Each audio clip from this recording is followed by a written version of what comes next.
I rise to speak as we continue to examine what is unfolding before us. It's important to remember that the fight for the Iranian people is not some distant, unfamiliar struggle. You know, in many ways, it echoes the very heartbeat of our very own American story. Long before America became the beacon of liberty it is today, we were a people under the heavy hand of those who believed power belonged to rulers, not citizens. Our founders knew that what it meant to challenge an authority that refused to listen. They understood what it meant to stand up too often alone and declare that sovereignty belongs to the people. They risked their livelihoods, Mr. Speaker, their reputation, their families. They risked everything so that future generations might inherit a nation grounded in rights, not repression, but grounded in freedom. And Mr. Speaker, that spirit is alive today in the streets of Tehran, Shiraz, Isfahan, and more than 1,000 towns and villages across Iran.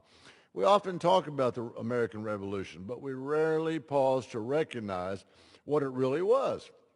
A movement of ordinary people who refused to accept that their destiny would be decided for them by somebody else. They believed they had a God-given right to shape their future, and that is precisely what the people of Iran believe today. The parallel runs deep, deeper than we sometimes see. When America endured the Great Depression, it was a time of doubt, fear, and uncertainty. But leaders like Franklin and Roosevelt reminded the American people that despair is never destiny. Let me repeat that. Despair is never destiny. He told them that courage, unity, and faith could rebuild an entire nation from the brink of ruin.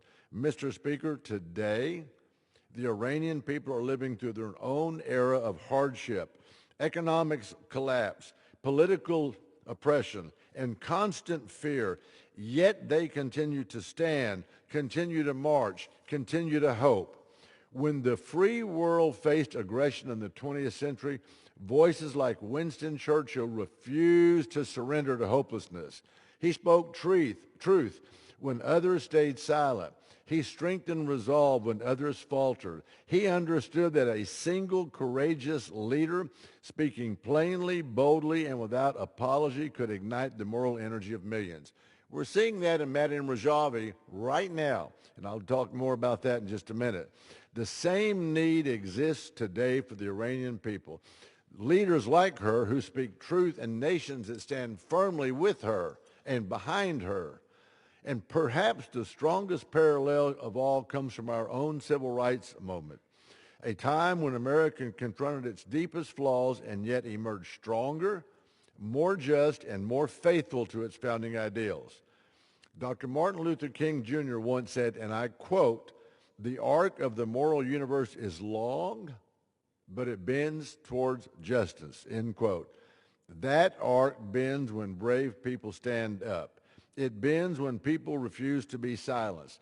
And it bends when free nations lend their voice to those who have been denied one.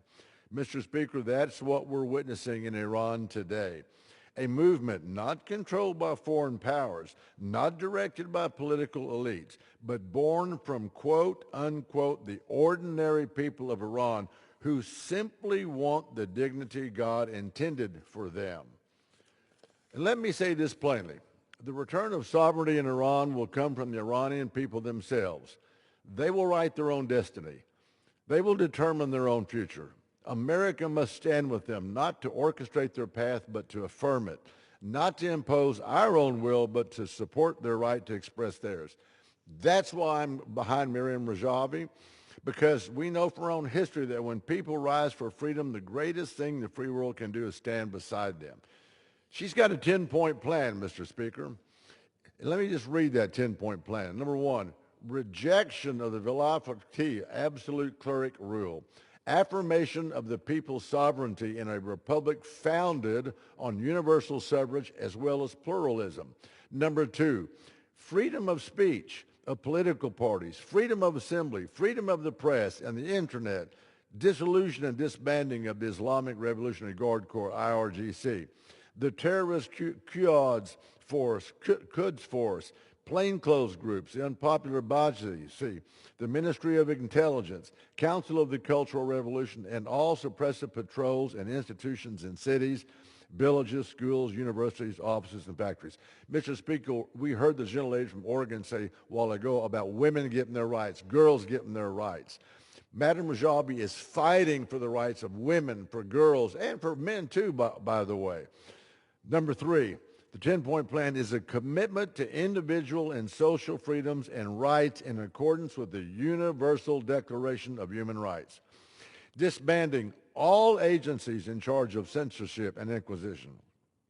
Seeking justice for massacred political prisoners, prohibition of torture, and the abolishment of the death penalty. Number 4 of the 10-point plan, separation of religion and state and freedom of religions and faiths. Number 5, complete gender equality in the realms of political, social, cultural, and economic rights, as well as equal participation of women in political leadership, Mr. Speaker.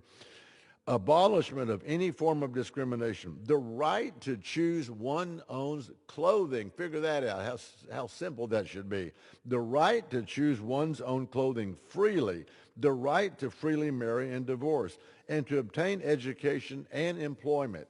Prohibition of all forms of exploitation against women under any pretext. Number 6, an independent judiciary and legal system consistent with international standards based on a presumption of innocence, Mr. Speaker. The right to defense counsel, the right of appeal, the right to be tried in a public court, full independence of judges, abolishment of the Mullah Sharia law, and dissolution of the Islamic Revolutionary Courts. Number 7, autonomy for and the removal of double injustices against Iranian nationalities and ethnicities consistent with the NCRI's plan for the autonomy of Iranian Kurdistan. Number 8, justice and equal opportunities in the realms of employment and entrepreneurship for all of the people of Iran in a free market economy. Restoration of the rights of blue-collar workers, farmers, nurses, white-collar workers, teachers, and retirees. Number 9, protection and rehabilitation of the environment, which has been absolutely massacred under the mullahs. And then finally, number 10 of her 10-point plan, a non-nuclear Iran that is also devoid of weapons of mass destruction. Peace, coexistence, and international and regional cooperation. Mr. Speaker, I can't say it any better than what Madam Rajabi has said. This matters for even our security. It matters for regional stability, absolutely. But most importantly, it matters because America has always believed that human liberty is not a Western idea, not an American idea. It's a universal truth. A sovereign Iran built by its people, powered by its people, and accountable to its people would be a force for stability, not chaos. It would be a force for prosperity, not destruction, a force for hope, not despair. The stories of the Iranian people today sound strikingly similar to the stories of the American people throughout our history. Resilient, courageous, unwilling to surrender to tyranny, determined to leave a better world for their children. Mr. Speaker, history shows us this. When people demand sovereignty and the free world supports them, the world changes. It happened in 1776. It happened throughout Europe in the darkest days of the 20th century. It happened in the movements for justice and equality on our own soil, and it can happen again for the people of Iran. Mr. Speaker, that's our prayer, that's our thought for today, and I yield back.